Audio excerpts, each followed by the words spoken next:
He was about to sign the deal that would define his empire, until a little girl tugged his sleeve and whispered 6 words. Those words exposed a betrayal so deep, his entire life nearly collapsed overnight. Clara sat on the wide windowsill of the Ashcroft mansion, her knees drawn up to her chest, the morning light spilling across the polished floors like liquid gold. She had been living here for 3 months, yet she still moved through the halls, as if she were a guest who might be asked to leave at any moment. At 8 years old, she had already learned that houses could change overnight, that families could smile one day and decide they no longer wanted you the next. Watching had always been safer than speaking, and so she watched now, her wide brown eyes following every detail around her. The house was beautiful, filled with tall ceilings, heavy chandeliers, and rooms so big her voice would echo if she dared to use it. But Clara rarely spoke, unless someone asked her a direct question. She had learned that silence made her invisible, and invisibility kept her safe. She watched the maids move quickly from room to room, carrying silver trays and folded linens. She watched the gardeners outside trimming hedges until they were perfectly even. She even watched the way the sunlight shifted across the marble floor as the day moved forward. Everything told her something if she was patient enough to notice. Daniel Ashcroft was harder to read. At 34, he was younger than most of the men she had seen in charge of big houses, but there was an intensity about him that filled every space he entered. He built his fortune buying buildings others had given up on, turning broken spaces into towers of glass and steel. People spoke of him with respect, sometimes fear, but never doubt. To the world, he was a success story, a man who had risen quickly and never looked back. To Clara, he was the man who had signed papers that made her his daughter on paper, though he still looked at her as if he was not quite sure who she really was. He gave her everything she needed. A bedroom larger than the last foster home's entire living room, a closet filled with dresses still carrying their store tags, a school where teachers greeted her by name, and a nanny who made sure she never missed breakfast. But when he spoke to her, his voice was clipped, polite, like he was addressing a junior employee at one of his firms. He asked about her grades, about whether she liked her room, about whether she needed new shoes, but he never asked what she was thinking. Clara noticed things about him, too. The way his jaw tightened when he was on the phone, the way his eyes narrowed when reading contracts, the way he sometimes stared out the window late at night, as if measuring something only he could see. He was always rushing, always preparing for meetings or deals, and when he looked at her it was with a distracted kindness, as if he wanted to do right by her but had no idea how. She didn't mind. Not yet. She was used to being the quiet one in the corner, the child no one expected much from. What mattered to her was seeing what others missed. She noticed how his pen moved too quickly when signing documents, how he never checked them twice. She noticed how people around him flattered him, but their eyes carried calculation. And she noticed that in this grand house, filled with voices and footsteps and ringing phones, she was the only one who saw the cracks forming beneath the surface. Clara did not speak of these things, not yet. She simply watched, knowing that one day what she saw would matter. Daniel's mansion was more than a home. It was an empire built of paper, each wall holding the echoes of contracts signed and deals struck, the weight of decisions made on polished desks and carried out in skyscrapers that now bore his name. The house itself stood tall and commanding at the edge of the city, its glass windows catching the morning sun, its marble floors cool beneath the feet of staff who moved quietly through hallways lined with art. To anyone stepping inside, it was elegance, order, and power woven together. But to Daniel, it was also a workplace, every corner filled with reminders of the fortune he had built and the responsibilities that came with it. In the study, his desk stretched long and wide, covered not with family photos or tokens of affection, but with stacks of legal documents and architectural drawings. He spent hours there, his pen moving quickly, his phone pressed to his ear, his eyes sharp as he reviewed proposals. The largest property acquisition of his career was unfolding before him. A project that would redefine his company's position in the market? A string of historic buildings downtown that he planned to restore and transform into luxury residences. Investors called it risky, competitors called it impossible.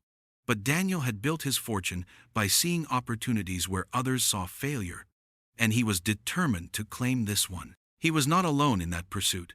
Victoria Hale, his fiancée, moved through the house with an ease that made her seem like she had always belonged. Tall and graceful, with dark hair that fell in sleek waves over her shoulders, she had a way of making people feel important when she looked at them. Investors admired her. Journalists praised her as cultured and philanthropic, and Daniel valued her ability to smooth conversations that might otherwise turn into negotiation. She had introduced him at galas, whispered the right words in the right ears, and positioned herself beside him as if her presence alone could make the world believe in his vision. Victoria often stood behind his chair as he worked, her hand resting lightly on his shoulder, her voice soft with encouragement. She asked about timelines, about budgets, about how the board was responding, and she always seemed to know what answer would steady him in moments of doubt. To outsiders, she was the perfect partner, someone who could match Daniel's ambition with grace and charm. In photographs, they looked like the embodiment of success, the powerful businessman and the elegant woman who believed in him. Clara noticed her too. From her spot on the staircase, half hidden by the railing, the little girl watched Victoria as carefully as she watched everything else.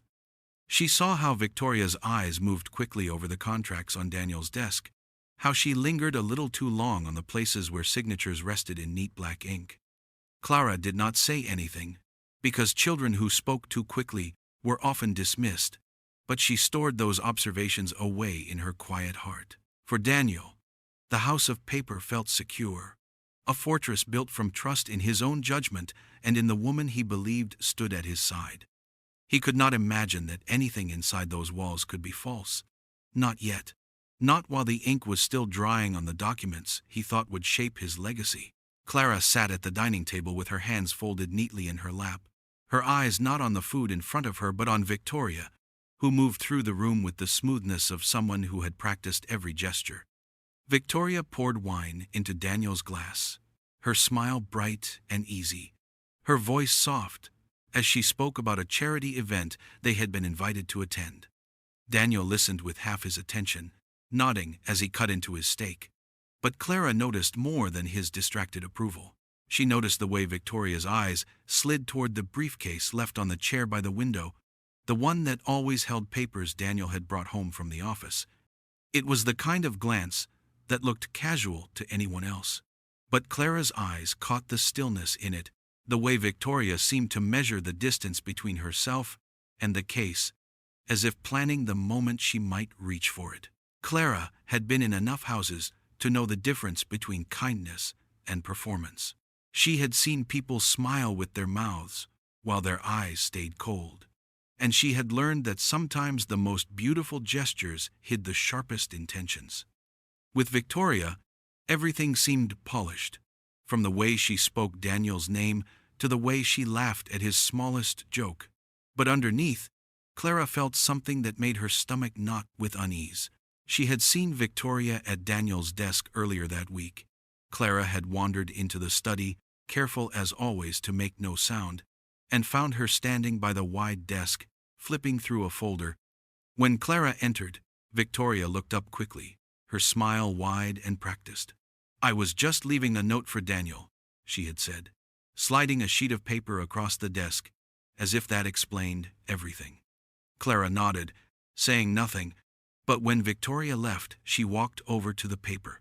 It was a short message, written in elegant cursive, reminding Daniel of a dinner appointment.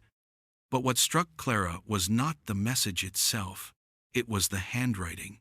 The loops and slants looked almost exactly like Daniel's signature on the contracts she had seen stacked in neat piles across the desk. At first, she thought it was coincidence, that adults might learn to write in similar ways, but then she found another note later, left on the kitchen counter. This one was just a reminder about flowers for an event, but again the curves of the letters matched too closely, almost as if Victoria had been practicing.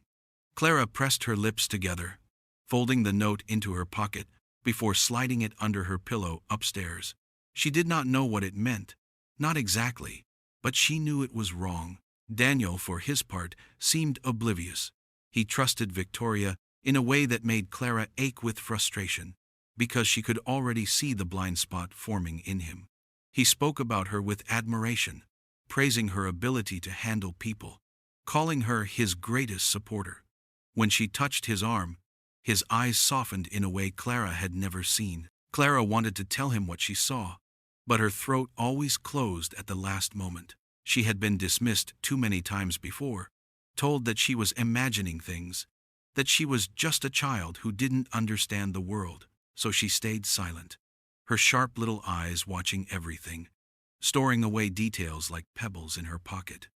The way Victoria lingered by the filing cabinet when she thought no one was looking, the way she asked Daniel innocent questions about his schedule, the way her laughter came too quickly when someone mentioned contracts. Clara carried all of it quietly, waiting for the day when she might finally be brave enough to speak. The house was quiet, except for the faint hum of the air conditioning and the scratch of Daniel's pen across paper.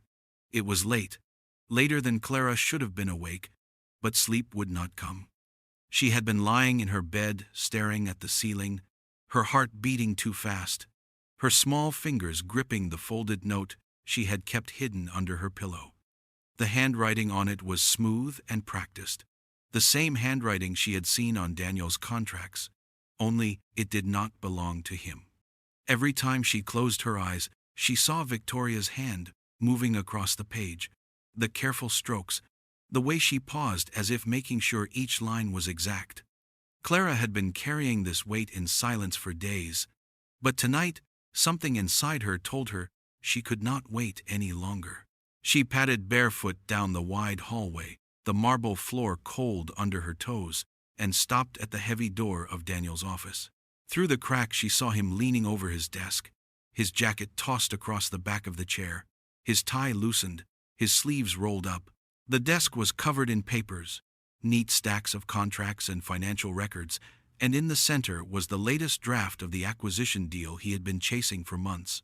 His brow was furrowed, his pen moving quickly as he made notes in the margins, and his phone buzzed every few minutes, with messages he barely glanced at before pushing aside. Clara's breath caught in her chest as she stepped inside. The room smelled faintly of leather and ink, the shelves filled with books and awards that spoke of Daniel's success, but none of it made her feel safe. All she could think of was the danger she knew he could not see. She hesitated by the doorframe, clutching the folded note in her small hand, then slowly walked closer, each step echoing too loudly in her ears. Daniel did not look up, his attention fixed on the page before him, his voice murmuring numbers under his breath as he calculated. She reached his chair and tugged lightly at his sleeve. He raised one finger without glancing at her, the gesture of a man too used to being interrupted, and kept writing. Clara waited, her courage trembling, then tugged again, harder this time. Still he did not look, his voice distracted as he said, "Just a second, Clara." The words nearly broke her, but she held them back, her lips pressing together before she leaned close, so close that her whisper brushed his ear. She forged the documents. The pen froze mid-stroke. His hand tightened, the line dragging across the paper, his body going rigid, as if those words had struck him like lightning. Slowly he turned, his sharp blue eyes meeting hers for the first time that evening, and she saw confusion, disbelief, and something else flicker across his face. "What did you say?" he asked, though she knew he had heard. Clara's throat felt dry, but she forced herself to repeat it, her voice barely more than a breath. "She forged the documents. I saw her practicing your signature. She's been leaving notes that look just like the ones you sign. I kept one." She opened her hand, showing the crumpled paper she had carried all the way down the hall. Daniel stared at it, then at her, his mind racing, his heart thundering in his chest. For the first time since she had come to live in his house, Clara saw something shift in his expression. He was not looking at her like a burden or a responsibility, but as if she had just changed everything he thought he knew. Daniel could not move. The words hung in the air between him and the little girl beside him, and for a moment, the only sound in the room was the faint ticking of the clock on the wall. He had spent his entire life in boardrooms and negotiations, had faced rivals who would do anything to see him fail, but nothing had ever stopped him so completely as the whisper that had just left Clara's lips. He looked down at her small hand holding the folded paper, at her wide brown eyes that did not waver even though her voice had trembled. He wanted to believe she was mistaken, that a child's imagination had made shadows where none existed, but something in her steady gaze told him she was certain. His mouth felt dry as he managed to speak, his voice rougher than he intended. "Clara, tell me everything." Slowly, from the beginning. She shifted on her feet, nervous but determined, her fingers tightening around the note as though it were proof she could not afford to let go of. "I saw her," she said quietly. "Victoria. She was in your office when you weren't home." She opened the locked drawer. She had a key. "She took out papers with your signature already on them and she practiced copying it. She put tracing paper over the top and went over the lines again and again until it looked the same." Daniel's heart slammed against his ribs. He tried to interrupt, but Clara pressed on, her voice gathering strength with each word. "I saw her write notes too. Notes that were supposed to be reminders for you. But they weren't just notes. They were practice. I kept one. I found more in the trash, but I only had time to take this one. Her writing looks just like your signature. If I didn't know, I would think it was you." He took the folded sheet from her hand and smoothed it against his desk. His own name stared back at him, written again and again in careful loops. The strokes were practiced, precise, almost flawless. He felt his stomach turn cold as he traced the lines with his fingertip. It was his name, but it was not his hand. He sat back in his chair, the weight of realization pressing down on him. Victoria had access to everything. She had sat beside him while he worked. She had touched his papers. She had offered to help organize his files. He had seen it as support, as love, but now those moments replayed in his mind with a different light. She had been studying him, watching how he signed, memorizing the slant of his pen and the pressure of his strokes. Daniel lifted his eyes to Clara again. She looked small in the vastness of the office, her shoulders tense as if she was bracing for him to dismiss her, but he could not. He saw the truth in her words, in the fear she tried to hide, in the detail she could not have invented. The shock ran deeper than betrayal. It struck at the core of who he was. His signature was not just ink on paper, it was the foundation of his empire, the mark that bound contracts worth millions, the symbol of his name and his word. And now it had been stolen, forged by the woman he trusted most. He leaned forward, his voice low and unsteady. "You're certain of this?" Clara nodded, her expression grave. "I wouldn't say it if I wasn't." Daniel closed his eyes for a moment, trying to steady the storm building inside him. A child had seen what he had missed, had spoken when he had been blind. And now he understood. His life and his fortune were balanced on paper that might already be poisoned with lies. Daniel sat back in his chair. The paper Clara had given him still spread across the desk, his eyes fixed on the practiced strokes of his own name, written by someone else's hand. The silence in the room pressed against him, and for the first time in years he felt something unfamiliar creeping in, a loss of certainty. He tried to breathe, tried to make sense of what Clara had told him, but as he sat there the memories began to rise unbidden, moments that once felt ordinary, but now carried a darker weight. He remembered the first time Victoria had offered to help him with his work. She had laughed softly, saying she hated how much time he spent locked away in his office, and insisted that she could make things easier by keeping his papers in order. At the time, he had seen it as devotion, a thoughtful gesture from a woman who wanted to share his burdens. She had carried folders to the table, spread them out with graceful hands, and smiled at him as though she belonged in every corner of his world. But now, in the cold light of Clara's words, he realized it had been more than kindness, it had been opportunity. Other moments followed quickly, falling into place like puzzle pieces he had never thought to arrange. Victoria, suggesting that he leave contracts on the desk overnight so she could remind him in the morning, her encouragement to sign before meetings so he wouldn't be rushed later. The way she sometimes slipped a page to the top of a stack and spoke so smoothly about how urgent it was.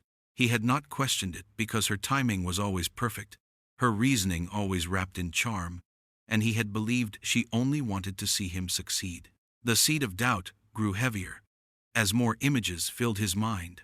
Victoria's voice in the evenings, asking him to talk her through his acquisitions, as if she were only curious, when in truth she was memorizing every step of his process.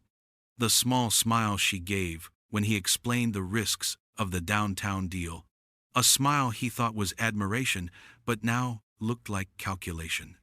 The way she touched his arm just as he was about to sign, steadying him, guiding him, making sure his attention stayed exactly where she wanted it. Daniel rose from his chair and began pacing the office, his hand running through his hair, his heartbeat thundering in his chest. How could he have missed it? A man who prided himself on seeing every angle of a business deal had been blind to the most dangerous scheme of all, the one unfolding under his own roof, in the hands of the woman he thought he loved. He looked again at Clara, who watched him with wide, serious eyes, and he felt the sting of shame. She had seen it before he had. A child with no reason to trust the world had read the truth more clearly than a man surrounded by wealth and power. He wanted to deny it, to cling to the belief that Victoria's affection had been real. But the pattern was too strong to ignore. Each memory pressed harder against him, each gesture of hers once tender now sharp with hidden intent. The house around him, the empire he had built, suddenly felt fragile, like a fortress made of glass, and at the center of it stood a woman who might have already cut deep into its foundation. The doubt was no longer a whisper. It was a voice that filled every corner of his mind, and he knew nothing would be the same again. Daniel's hands still rested on the edge of his desk when Clara moved closer, her small frame tense as though she was preparing herself for him not to believe her. Her eyes flicked to the floor, then back to him, and after a long pause she whispered that she had something else to show him. He frowned, unsure if he wanted more, yet unable to stop himself from nodding. Slowly, with the careful movements of someone carrying a secret that could shatter everything, Clara reached into the pocket of her sweater. She pulled out a handful of crumpled scraps, paper folded and refolded so many times the edges had softened. She placed them on his desk with both hands, as though she were laying down something precious. Daniel smoothed one out, and the sight that met him made his chest tighten. His name, written again and again, filled the page. The strokes varied in thickness, some lines strong, others lighter, but all of them close enough to his true signature that a stranger would not have seen the difference. He felt his stomach drop as he picked up another sheet, then another, each one marked the same way, his name copied, traced, practiced until the letters seemed to dance with a cruel familiarity. Clara's voice broke through the heavy silence. She explained how she had found them, her words soft but steady. She told him that Victoria had thrown them in the bin by the desk, and that most of the time she tore them up into small pieces, but sometimes she forgot. Clara had taken what she could without being noticed, slipping the papers into her pockets, hiding them under her pillow, waiting for the moment she might be brave enough to hand them over. Daniel looked at the child beside him, her shoulders squared though her hands twisted together nervously. He realized the risk she had taken. A girl who had spent years in foster homes had learned how dangerous secrets could be, yet she had gathered this evidence alone, because she feared no one would listen to her otherwise. He reached for another scrap and traced the lines of his forged name with his finger. It was him, and it wasn't.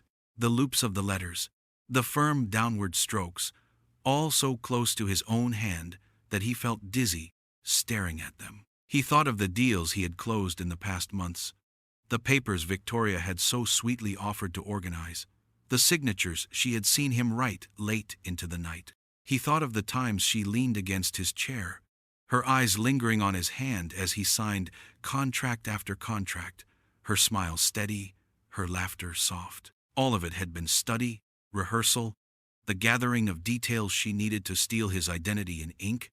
The papers before him were not guesses. They were proof.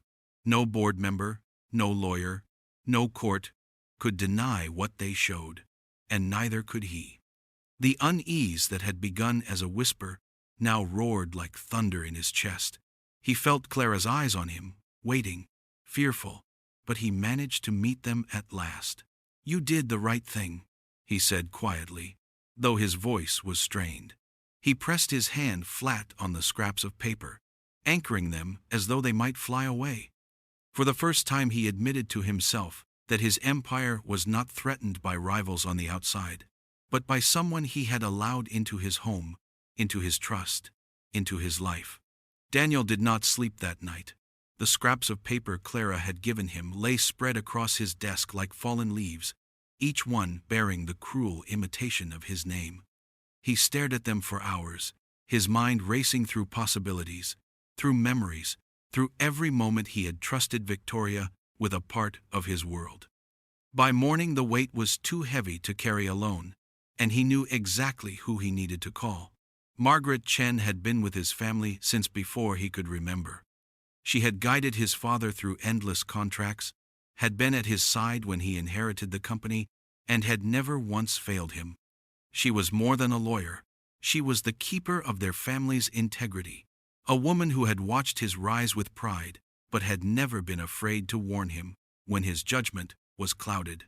When Margaret arrived, the mansion was quiet, the staff moving softly through the halls, but Clara lingered in the doorway of the office, unwilling to leave even though the shadows under her eyes showed how little she had slept. Margaret entered with her usual calm presence, her hair neatly tied back, her glasses perched low on her nose. She greeted Clara with a small nod, then turned her sharp gaze on Daniel, sensing immediately that something was wrong. He gestured to the desk. "Look at these," he said, his voice low and strained. Clara found them. "I need you to tell me what they mean." Margaret stepped forward and picked up one of the scraps. Her eyes moved quickly, her fingers brushing the paper lightly, as though feeling the weight of the ink itself. She examined several before setting them down, then opened the folder Daniel handed her with trembling hands. Inside were the contracts from his latest acquisitions, documents worth millions, each bearing his signature. Margaret laid them side by side with the scraps, her brow furrowing deeper with every passing second. Clara watched silently, her small hands gripping the edge of the chair, while Daniel stood with his arms crossed tightly as if bracing for impact. Margaret adjusted her glasses and tapped one of the contracts. "This one," she said firmly, "and this one." She placed another beside it. "Both of these bear a signature that is not yours. It is skilled, almost perfect, but I know your hand, Daniel. The pressure of your pen, the way your letters lean, the way you finish with a slight lift, these lack that detail. They were forged." The words struck him like a blow. He had feared it, but hearing it confirmed made the room tilt around him. Clara's whisper had been the spark. The scraps had been the evidence. But now Margaret's voice carried the final weight of truth. Victoria had not just practiced, she had already acted. The fraud was not waiting to happen, it had already begun. Daniel pressed a hand to his face, the reality sinking in. If these contracts are discovered, if anyone notices, they will assume you signed them willingly. Margaret finished for him, her tone steady but grim. The liability will be yours. The damage to your reputation could be catastrophic. He looked at Clara then, at her small frame and watchful eyes, and realized she had saved him from walking blindly into ruin. Without her, he would still believe in the illusion Victoria had woven around him. Margaret reached across the desk, placing her hand over the scraps. "You must act carefully now. Do not confront her without a plan. But understand this, Daniel. The evidence is real. The betrayal is real. For the first time since the night began, Daniel felt both broken and strengthened. Broken by the knowledge that the woman he trusted had forged his very name, strengthened by the truth that Clara had uncovered and Margaret had confirmed. He was not alone anymore. Daniel stood at the tall window of his office, staring out at the city skyline that had once filled him with pride. Each tower he had built had felt like a victory, each deal a reminder that his instincts could not be beaten. But now the glass seemed to reflect back only doubt, and the words Margaret had spoken hours earlier pressed on him like chains. If the forged contracts went through, if anyone discovered them before he could act, the blame would fall on him. His name was on the paper, his empire tied to ink that was not his own. To the law, to investors, to the public, it would not matter who had truly held the pen. The thought made his chest tighten. Fraud was not just a mistake. It was a crime that could end everything he had built. Years of work, years of proving himself in boardrooms and on construction sites would collapse under the weight of accusations he could not easily disprove. Margaret had been clear. If the deals were finalized under those forged documents, he could be held personally responsible, dragged into courtrooms, branded as dishonest. His empire, so carefully constructed, could crumble in a matter of weeks. Clara sat quietly in the armchair by the desk, her legs tucked under her, watching him with eyes too old for her years. She had not spoken since Margaret left, but he knew she understood more than any child should. He wanted to reassure her, to tell her that everything would be all right, but he could not bring himself to lie. She had seen too much already, had lived through too many broken promises to be comforted by empty words. Worse still was the realization of who stood to gain. Margaret had traced the trail further, uncovering that the acquisitions tied to the forged papers would funnel ownership to shadow investors. On the surface they appeared as distant firms, harmless and faceless, but dig deeper and their connections twisted back to Victoria.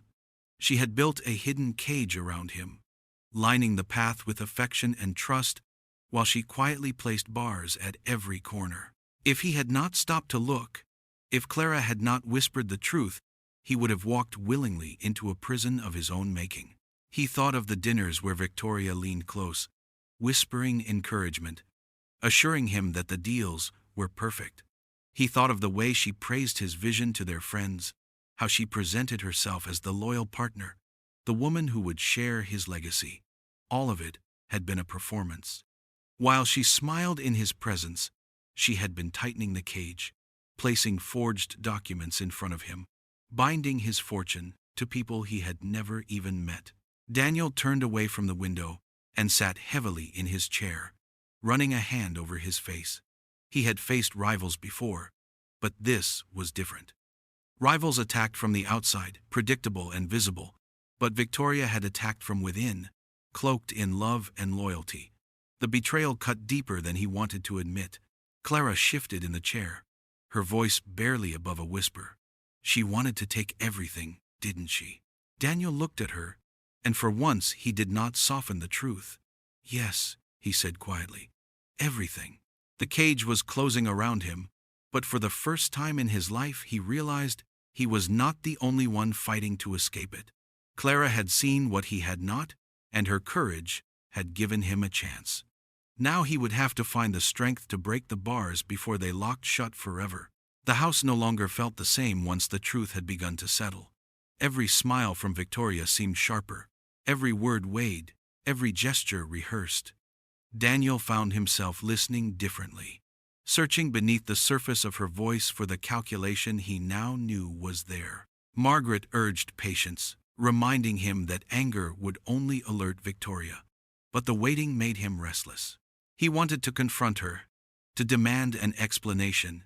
Yet each time he looked at the forged papers, he knew there could be none. Instead, they watched, gathering evidence quietly, each of them playing a role in the silent game that had begun under his roof. Clara became the watchful shadow in the background, her quiet nature now a shield that worked in their favor. She noticed things adults overlooked, small details that slipped by in the blur of daily life. At dinner, she saw the way Victoria's eyes flickered toward Daniel's phone whenever it buzzed with a message, her interest too sharp to be casual. She noticed how Victoria lingered in the study when Daniel excused himself to take a call, her fingers brushing along the edge of the desk as though making sure everything was exactly where she had left it. One night, Clara padded down the hall for a glass of water and stopped when she heard a low voice coming from the garden outside. She pressed herself against the wall and listened. Victoria stood in the shadows near the rose bushes, phone pressed to her ear, her tone hushed but urgent. Clara caught fragments of sentences, words about timelines, about transfers, about making sure Daniel stayed unaware. The girl froze in place, her heart pounding, but she stayed until Victoria's voice faded back into the house. The next morning, she told Daniel and Margaret everything. Her description so precise, Margaret wrote it down word for word. Daniel began watching too, though he forced himself to mask it with calm. He let Victoria sit beside him in meetings at home, let her offer advice on schedules and contracts, but his eyes were sharp now, noting the way she always positioned herself close enough to glimpse his papers. He noticed her sudden need to take calls in another room, her excuses too polished, her smile too fixed when she returned. What he had once thought of as charm now looked like control. The perfect fiancé he had introduced proudly to investors was beginning to show cracks, and those cracks revealed a woman who was far colder than the image she portrayed. Margaret provided the steady hand, guiding Daniel through the tangle of suspicion and proof.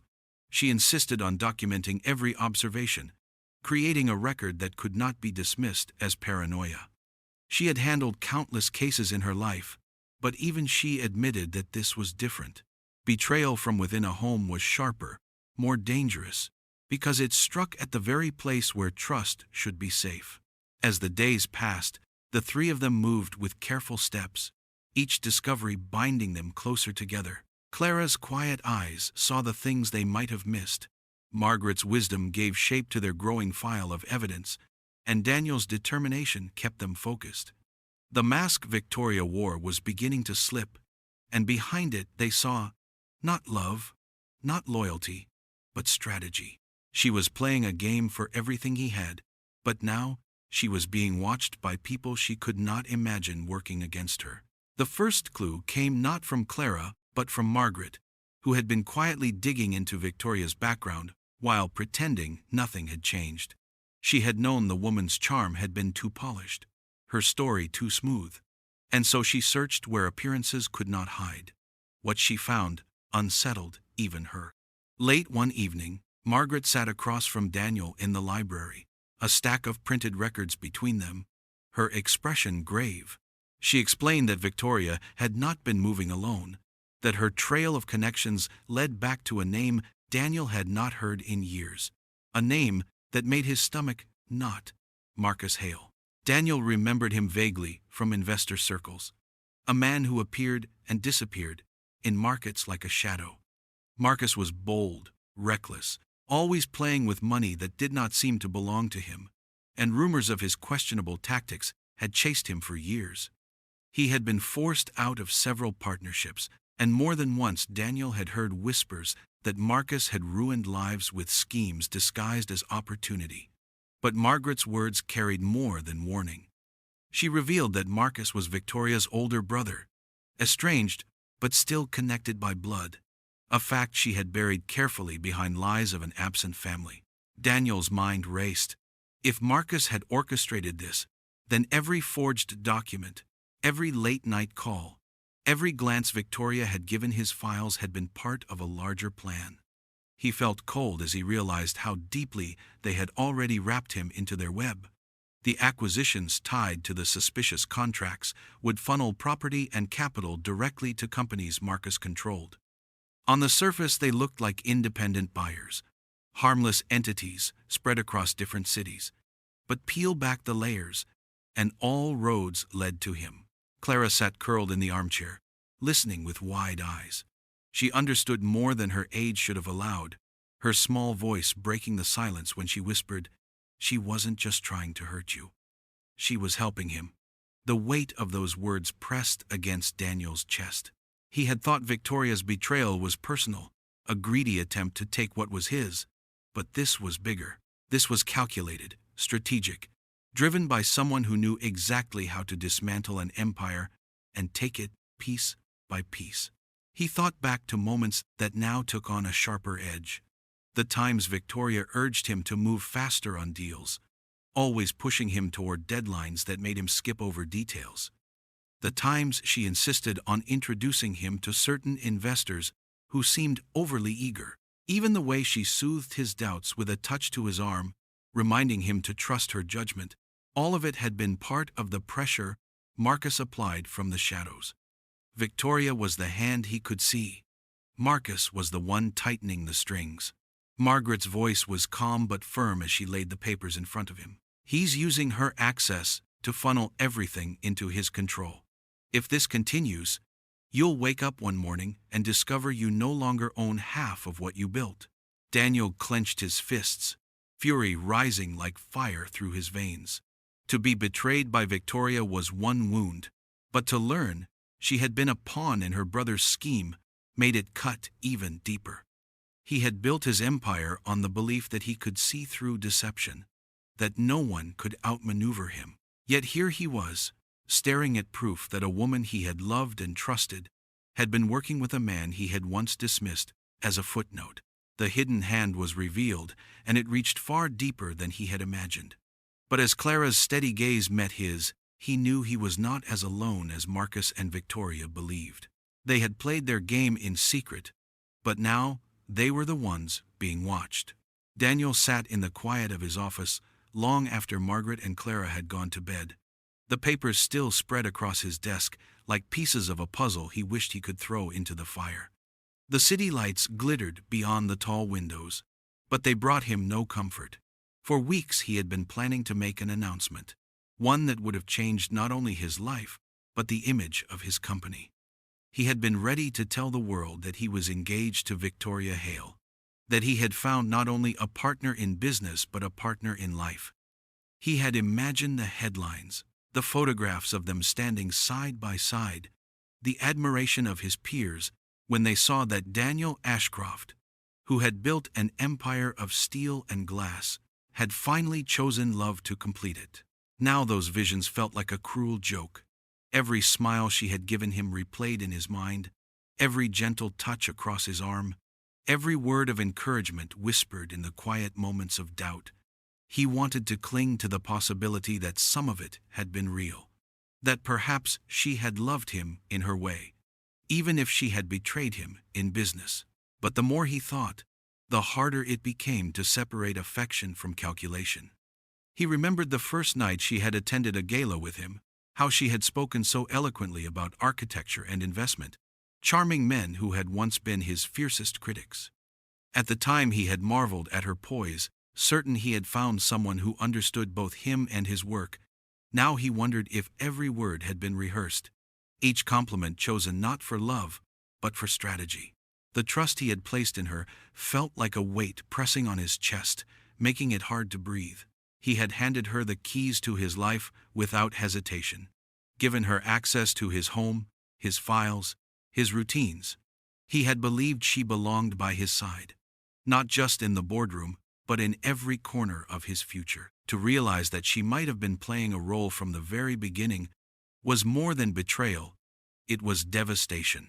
He had been careful all his life, guarding himself against rivals who would take him down, but he had left himself unguarded where it mattered most, in his heart. Clara's words returned to him, the small, steady voice that had whispered the truth he had not wanted to hear. She had no reason to lie, no gain in breaking apart the illusion he had been living. The scraps of paper, the forged signatures, the late night calls, they were all evidence he could not deny. Still, a part of him fought to believe there had been sincerity in Victoria's eyes when she smiled at him across candlelit dinners, when she leaned her head against his shoulder and spoke of building a life together. That part of him was what hurt the most, because it left him caught between memory and truth. He closed his eyes, leaning back in his chair, his hands pressed against his face. He had almost given her everything, not just his fortune but his name, his future, his legacy. The fractured trust between them was not something that could be repaired. Even if she begged for forgiveness, even if she swore she had loved him, the seed of doubt had been planted, and it would grow until there was nothing left of what he thought they shared. Daniel found Clara waiting for him in the library the next morning, her small frame perched on the edge of the armchair, as if she had been rehearsing what she wanted to say. She held her tablet close against her chest, her eyes serious, far too old for her years. When he entered, she didn't shift or fidget the way most children might. She only looked at him with a quiet resolve that unsettled him more than anger ever could. He tried to speak first, to soften the mood, but she shook her head quickly and her words came out before he could finish. You didn't see it because you trusted her. I saw it because I wasn't supposed to matter. The sentence cut through him like glass. He stopped where he stood, the weight of her words pressing harder than any accusation an enemy had ever thrown at him. He had spent weeks, months, telling himself he was giving this child everything she needed, that he had fulfilled his duty by providing her a home, safety, and comfort. But in her eyes he now saw the truth, that what she needed most was not things but to be seen, and he had failed to notice that her silence was not emptiness, but attention. She set her tablet on the low table between them and slid it toward him. The screen lit up with a map of signals she had tracked inside the house, red dots marking devices and transmissions he had never thought to question.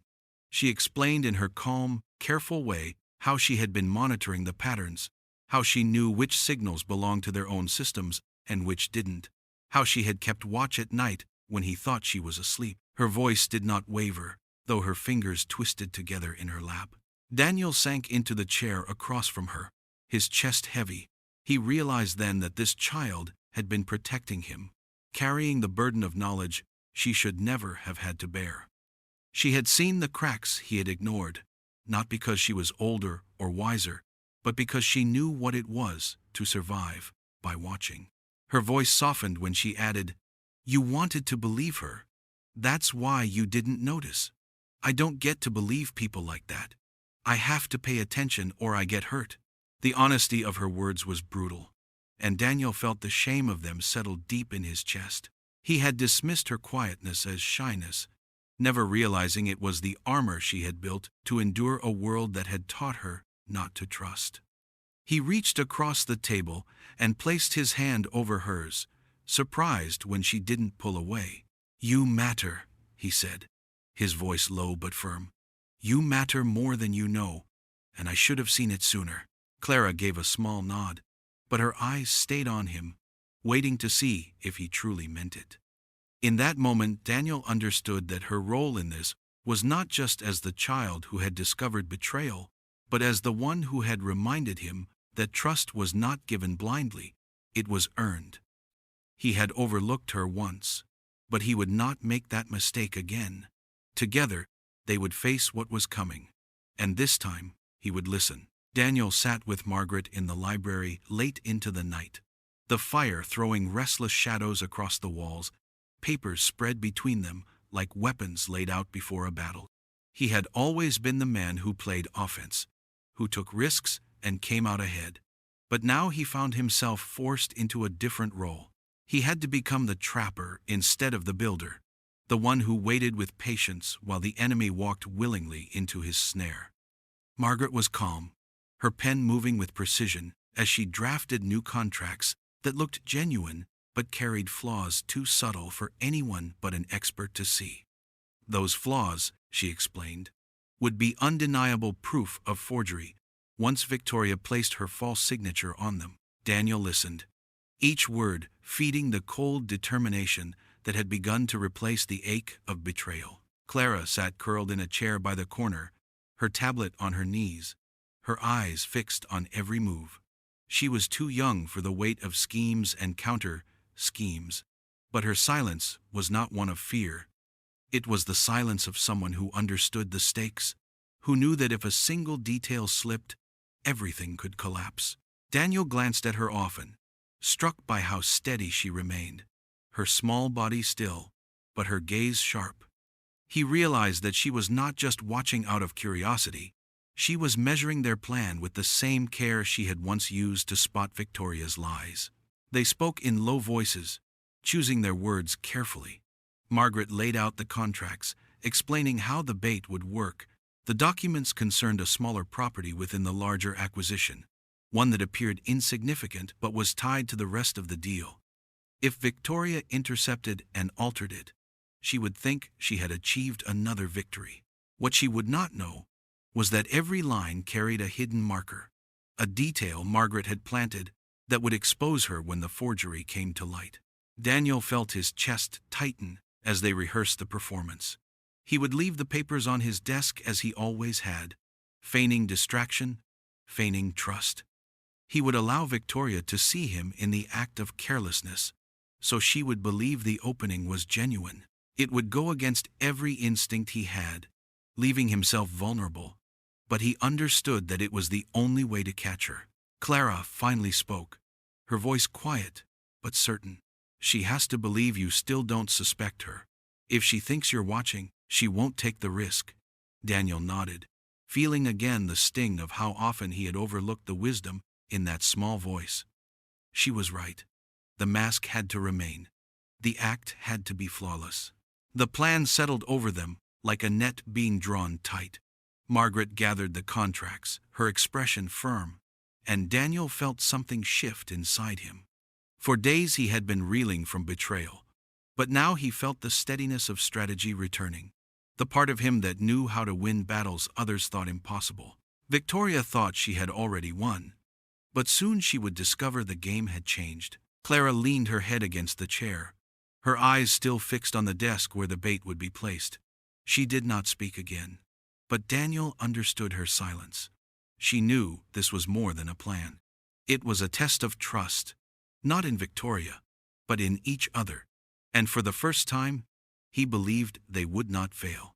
The ballroom was lit with chandeliers that cast a golden glow over polished floors and rows of tables stacked with contracts. Reporters filled the back of the room, cameras flashing, their voices hushed with anticipation.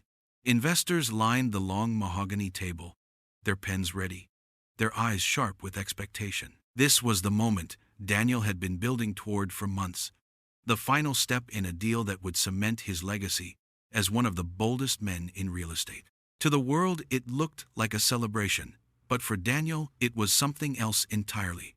This was the moment of truth, a stage not for his triumph but for exposure. Victoria sat at his side, her hand resting lightly on his arm, her smile radiant for the crowd.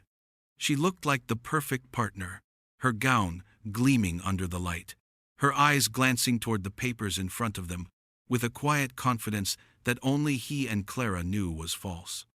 Daniel felt the weight of the forged documents in front of him, bait crafted with deliberate flaws by Margaret's careful hand. He signed nothing, only moved the papers into position, watching as Victoria's fingers brushed the edge of the stack, her practiced glance assuring herself that everything was going to plan. When the chief investor cleared his throat and gestured for Daniel to proceed, the room fell silent. Daniel stood slowly, his gaze sweeping over the faces before him. He saw the eagerness of men waiting to secure millions, the curiosity of journalists hungry for a headline, and the unwavering smile of Victoria who believed she was moments from victory. He placed both hands on the table, steadying himself, and let his voice carry clear and calm. "These contracts before you are not what they appear to be," he said. The words rippled through the silence, confusion flickering across the room. He lifted one of the pages, holding it up so the press could see the bold letters and neat signature at the bottom. "What you see here is not my hand. It is a forgery, a skilled one, but not mine." Gasps echoed from every corner, the sound swelling until it became a wave of disbelief. Cameras flashed faster, reporters whispering furiously into their phones. Investors leaned forward, eyes narrowing in shock. Victoria's smile faltered, just for an instant, before she caught herself. She laughed lightly, shaking her head as though Daniel were making a joke, but his eyes were steady and unflinching. "Not long ago, I trusted the wrong person," he continued. "I allowed her access to my home, to my papers, to my life. And she repaid that trust by trying to steal everything I built." He turned then, slowly, deliberately, and let his gaze fall on the woman beside him. The silence that followed was heavy, the crowd holding its breath as if waiting for thunder after lightning. Victoria's eyes widened, her lips parting as if to speak, but before she could form the words, Daniel gestured to security. They stepped forward, firm and unyielding, and removed the stack of papers from the table. The head of security placed them into a sealed folder, his voice loud enough for the nearest investors to hear. "These are fraudulent. They will be handed over as evidence." The room erupted. Reporters shouted questions. Investors demanded explanations. And Victoria's mask cracked under the weight of so many eyes. Her practiced charm could not withstand the flood of suspicion, not when Daniel's calm certainty stood against her. She tried to reach for his arm, to laugh it off, to spin it as some misunderstanding, but Daniel pulled away. He looked at her not with anger, but with the cold finality of a man who had seen the truth. For a moment, the crowd seemed frozen. Then the whispers turned to murmurs, and the murmurs to a roar. Victoria, the flawless fiancée, who had played her part so well, was now the center of a scandal she could not escape. And Daniel, though his heart still carried the sting of betrayal, knew this was the moment the tide had turned.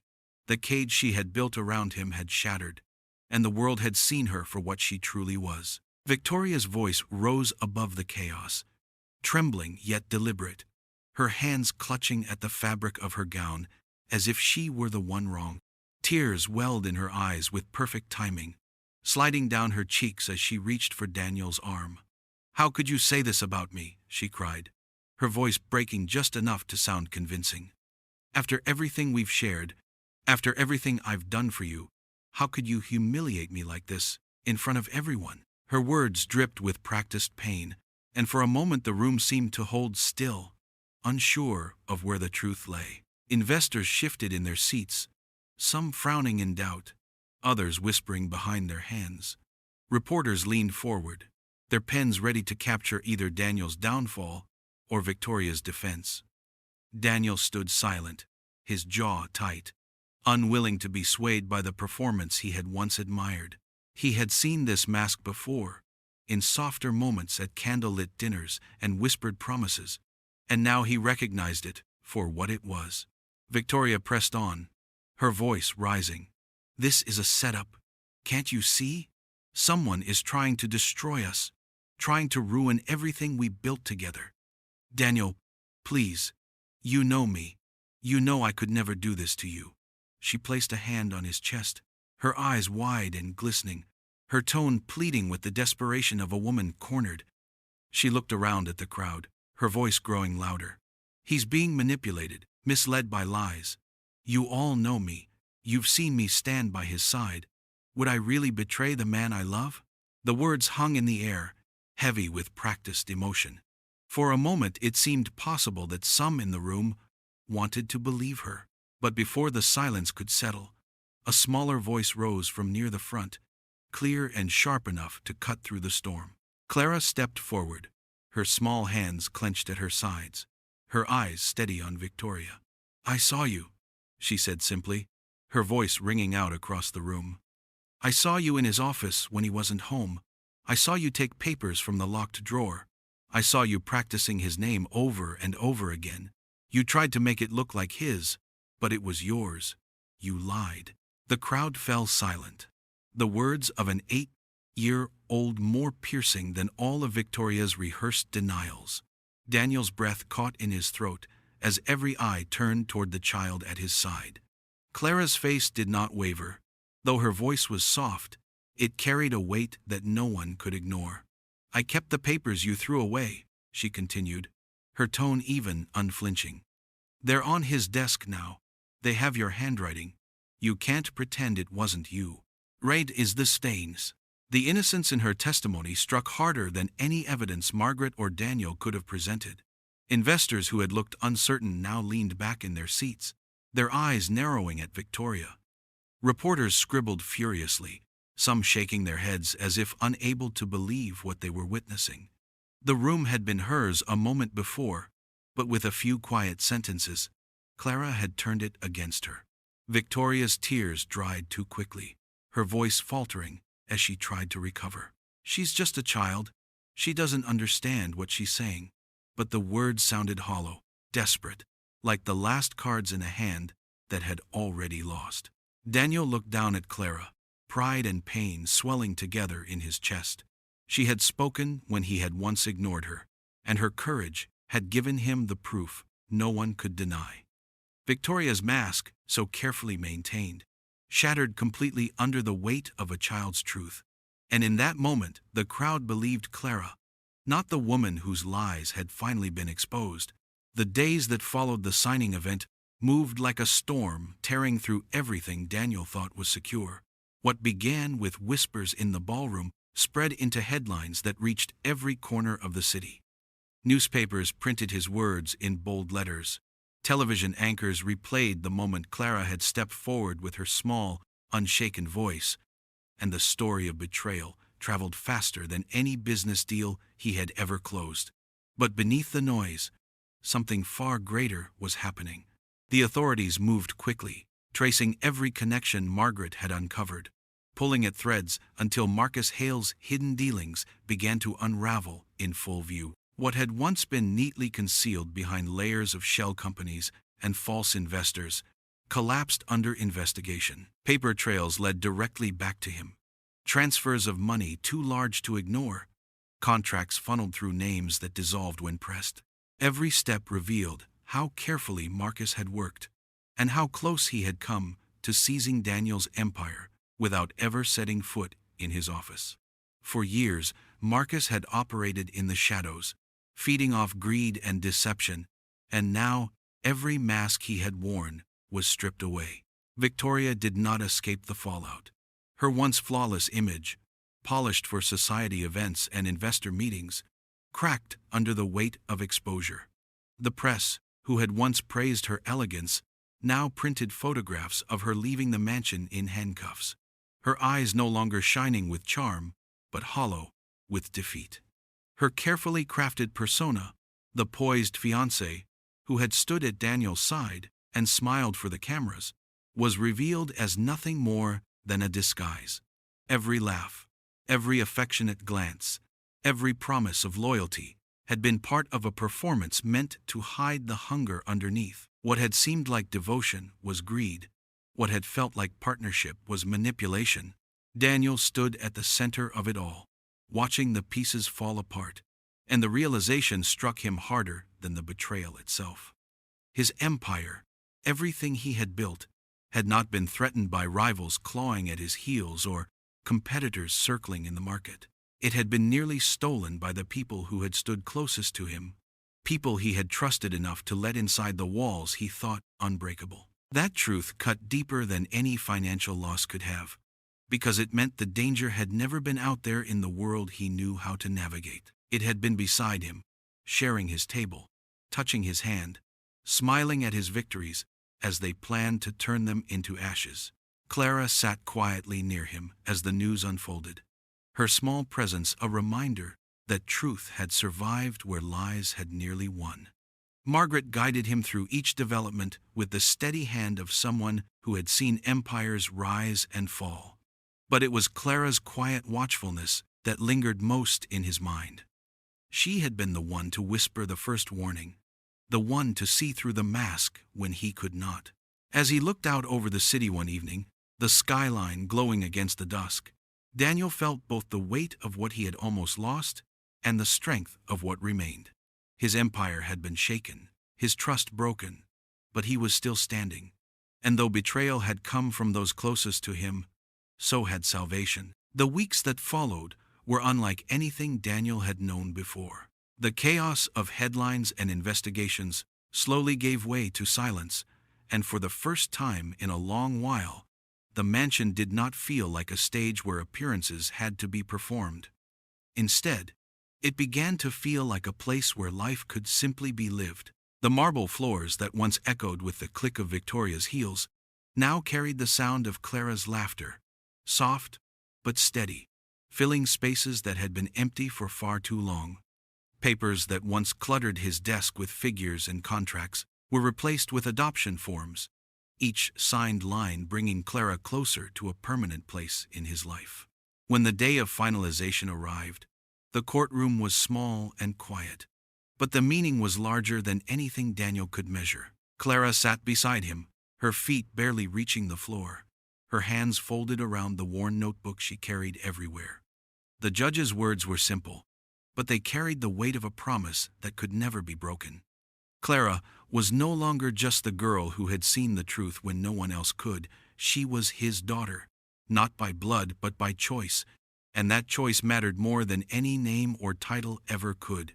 Returning home that evening, Daniel walked through the wide halls with Clara by his side. Where once there had been portraits of stern men and women from a family line that prized legacy over love, there were now frames holding Clara's drawings. Bright colors, crooked lines, and imaginative shapes had replaced the cold reminders of duty and power. A sun with too many rays, a house that leaned to one side, a figure that looked suspiciously like him holding hands with a girl who carried a backpack too big for her shoulders. Each picture told a story that felt more honest than anything money could buy. They were not reminders of deception or betrayal. They were reminders of truth, of trust, and of the courage of a child who had dared to speak when silence would have been safer. Margaret remained by his side through it all, steady and unwavering, her presence like a compass pointing him back to what mattered. She had been the one to stand firm when everything seemed to tilt, the one who had believed in Clara's words even before he could bring himself to see clearly. Now, she guided them both, not with the authority of an advisor, but with the quiet care of someone who understood that families were not built on contracts or public images, but on listening, believing, and standing together when betrayal threatened to tear everything apart. Daniel understood now in a way he never had before that wealth and success meant little if the foundation beneath them was hollow. His empire could have collapsed, his fortune could have vanished, and yet what he had gained with Clara was something that could not be stolen, traded, or sold. He had thought once that family was about appearances, about the image presented to the world, but Clara had shown him it was about something else entirely.